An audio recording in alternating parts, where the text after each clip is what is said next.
अस्सलाम वालेकुम dear student. सरकासे में एक मरतबा फिर exchange of gases, respiratory disorder, bronchitis के बाद एम्फीसीमा के साथ हाजिर है। तो जो शुरू करते हैं विदाउट वेस्ट ऑफ टाइम, आपके लिए एग्जाम मटेरियल बनाए गए हैं। एम्फीसिया का मतलब है, एम्फीसीमा दो अल्फाज से बना है। एम्फीसिया डायलेशन मतलब लार्ज। अगर लंग्स यानी ब्रोंकाई लार्ज हो जाए और उसमें ज्यादा हवा चले जाए, या डायलेशन, और इसके अलावा ईमा मतलब है सेक। अब आपको इधर आप देखिए, ये देखो नॉर्मल एल्वोलाई है। आपको पता है कि एक लंग्स में 700 मिलियन एल्वोलाई मौजूद हो, और यही एल्वोलाई फंक्शनल और स्ट्रक्चरल यूनिट है लंग्स की। तो जी ये नॉर्मल एल्वोलाई है। आप देख रहे हो कि ये वाल बिल्कुल ठीक ठाक है।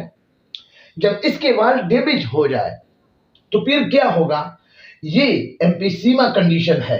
अब ये आपको इधर वाल नजर आ रहे हैं और इधर आपको नजर नहीं आ रहे हैं, खाली जगह नजर आ रहे हैं। अगर एल्वोलाई इस शक्ल में हो तो फिर हम कहते हैं कि दिस इज एम्फीसीमा। अब डिफिनीशन प्रॉपर क्या होगा, एम्पेयर गैस एक्सचेंज अकर इन लंग, यानी जितना लंग्स के अंदर ऑक्सीजन जाता है उतना कार्बन डाइऑक्साइड एक्सपायर नहीं होता। जितना कार्बन डाइऑक्साइड एक्सपायर होगा उतना ऑक्सीजन नहीं जाता। तो इस वजह से लंग्स में एक तरफ कार्बन डाइऑक्साइड की मिकदार ज्यादा हो जाती है और दूसरी तरफ ऑक्सीजन की मिकदार कम हो जाती है। तो ऐसी सिचुएशन में मरीज का जो हालत है, इस कंडीशन को हम कहते हैं एम्फीसीमा। तो इसलिए मैंने डिफिनीशन आपके लिए बड़ा खूबसूरत डिफिनीशन है, एम्पेयर गैस यानी जब गैस एक्सचेंज बैलेंस ना हो, इंस्पायरेशन जितना होगा एक्सपायरेशन कम होगा, एक्सपायरेशन जितना हो रहा है इंस्पायरेशन कम होगा, तो यही प्रॉब्लम होगी। तो हम इस डिसऑर्डर को फिर हम कहेंगे एम्फीसीमा। जी इसकी काजेस, इसकी सबसे बड़ी वजह टोबैको स्मोक है, ठीक है ना, सिगरेट नोशी है।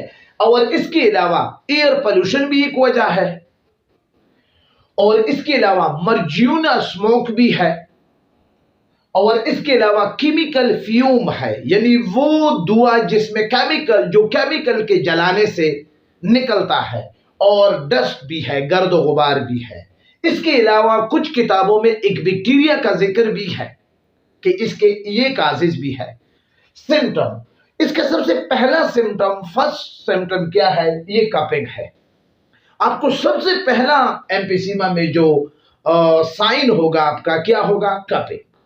और इसके अलावा इसी कपिंग के साथ साथ शार्टनेस ऑफ ब्रीथ का भी इलामत आप में होगा। ये दो साइन एम्फीसीमा में सबसे पहले अपीयर होते हैं।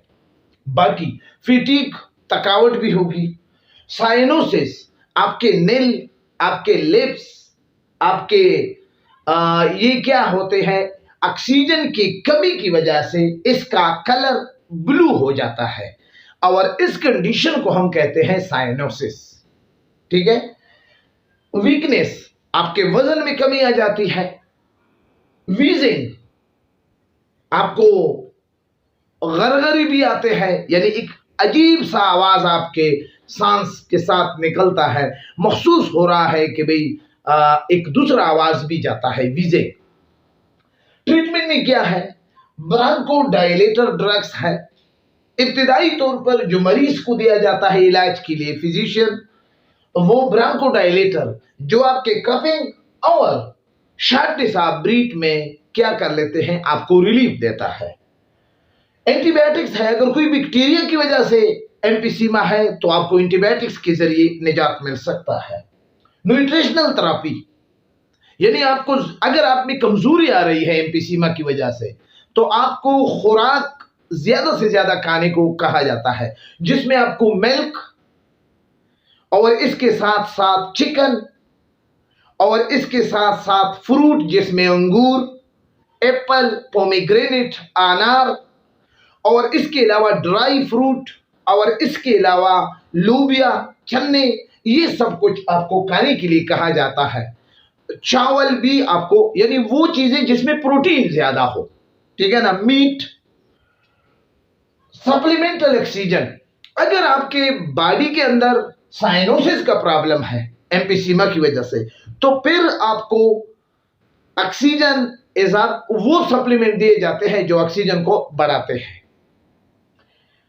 कार्टिकोस्टेरॉइड ड्रग, ये ड्रग्स भी शॉर्टनेस ऑफ ब्रीथ में आपको रिलीफ देने के लिए दिए जाते हैं। अगर आपका वाकई तौर पर ब्रीथिंग शॉर्ट हो रही है तो फिर आपको कार्टिकोस्टेरॉइड का ड्रग भी दिया जाता है।